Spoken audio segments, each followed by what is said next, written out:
Assalamualaikum warahmatullahi wabarakatuh. Perkenalkan, nama saya Nurba. Saya akan menjelaskan mengenai kebijakan dan instrumen moneter Islam.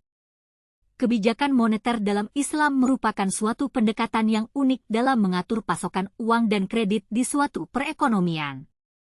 Berbeda dengan sistem konvensional yang seringkali berpusat pada suku bunga, kebijakan moneter Islam menekankan pada prinsip-prinsip keadilan, keseimbangan, dan keberlanjutan yang sejalan dengan ajaran Islam. Adapun prinsip dasar kebijakan moneter Islam yaitu: yang pertama, larangan riba. Salah satu prinsip utama dalam Islam adalah pelarangan riba, bunga.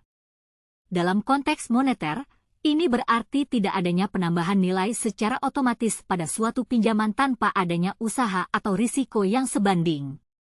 Kedua, bagi hasil. Sistem bagi hasil, profit sharing, menjadi dasar dalam transaksi keuangan Islam.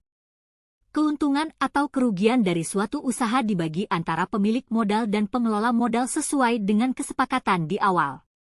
Ketiga, transparansi. Semua transaksi keuangan harus dilakukan secara transparan dan adil. Tidak ada unsur penipuan atau ketidakjelasan dalam perjanjian. Keempat, keadilan. Kebijakan moneter Islam bertujuan untuk menciptakan keadilan sosial dan ekonomi.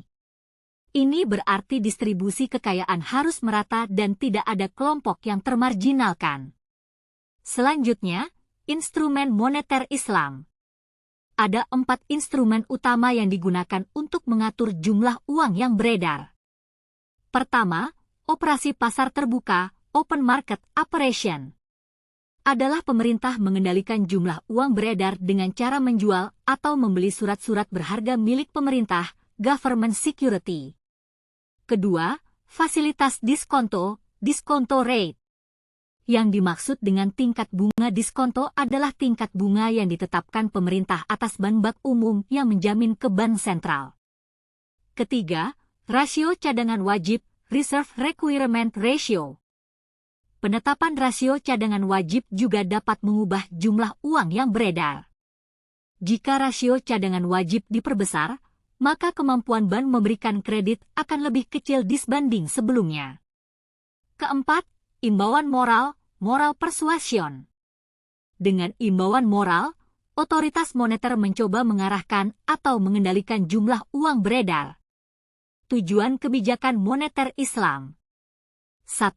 Menjaga stabilitas nilai mata uang. Kebijakan moneter Islam bertujuan untuk menjaga tingkat inflasi agar tetap rendah dan stabil. Inflasi yang tinggi dapat mengikis daya beli masyarakat dan mengganggu stabilitas ekonomi. 2. Mendorong pertumbuhan ekonomi. Kebijakan moneter Islam mendorong pertumbuhan ekonomi yang berkualitas, yaitu pertumbuhan yang inklusif, berkelanjutan, dan berbasis pada nilai-nilai syariah. 3. Menjaga stabilitas sistem keuangan. Kebijakan moneter Islam bertujuan untuk menjaga likuiditas sistem keuangan agar bank-bank syariah dapat memenuhi kewajibannya kepada nasabah. 4. Mencapai keadilan sosial. Kebijakan moneter Islam bertujuan untuk menciptakan distribusi pendapatan yang lebih adil dan merata.